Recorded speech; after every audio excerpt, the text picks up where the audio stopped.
For this video, I'm going to show you how to deal with an adult that is not breathing. Okay, so we're going to go back to our primary survey that we looked at earlier to start with.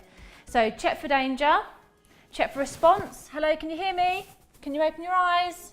There's no response. If you don't have any help at this point, then shout for some help.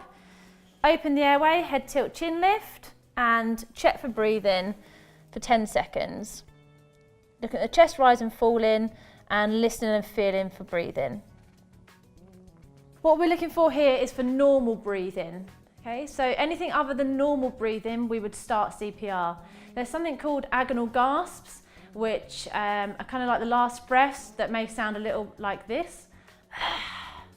Okay, that's not normal breathing. That's not what any of us are doing right now. So anything other than normal breathing, or you're not sure, start CPR. Okay. So my casualty is not breathing. I'm going to ask my helpers to go and get an ambulance and get a defib as quickly as they can, and I'm going to start CPR. So we're just going to try and buy some time for them by pumping on the chest and doing the breaths if you feel confident to do so.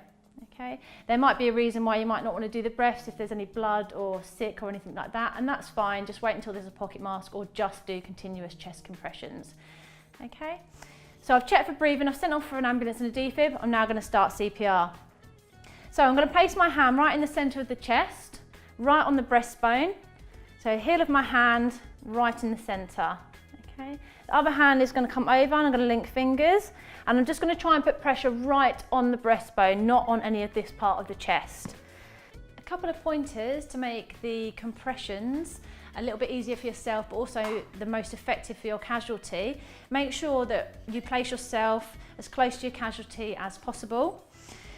When you're placing your hand, make sure it is the heel of your hand right in the centre of the chest, a couple of centimetres above the bottom of the breastbone. Other hand's going to come over and link fingers. You're going to bring your shoulders in line with the rest of your arm. Okay, so you're above your casualty. Lock your elbows and then just come straight down on the chest. Make sure you fully release on the chest when you're doing your compressions, but don't come off the chest. We don't want to be bouncing. So I'm going to push down 5 to 6 centimetres.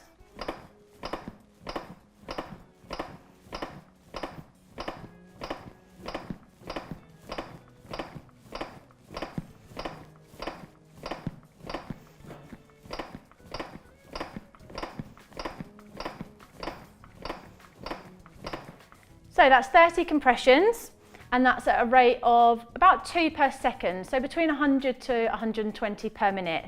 After those 30 compressions, without delay, we need to do some breaths. So head tilt, chin lift again, but this time we need to pinch the nose to get a good seal, because we're going to blow in the mouth.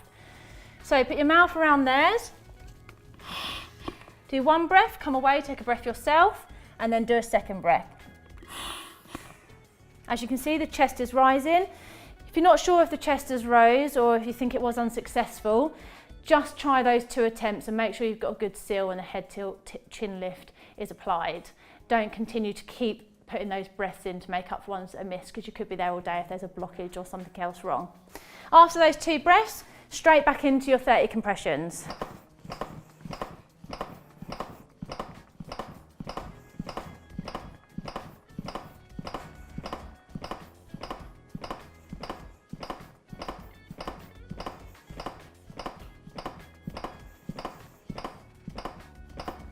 And then your 2 breaths.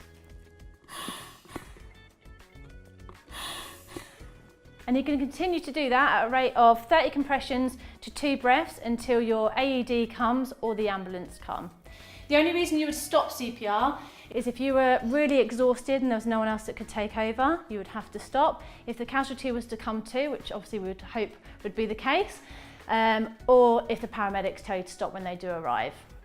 Okay, so remember, check for danger, check for response, make sure you've got some help, open the airway, check for breathing.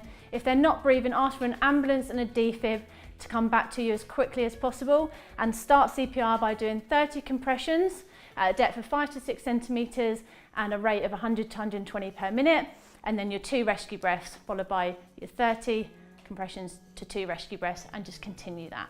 Okay, so when you're doing CPR, there may be a couple of problems that might arise. So just so that you're prepared for them, I'll let you know. One of them is the possibility of breaking a rib.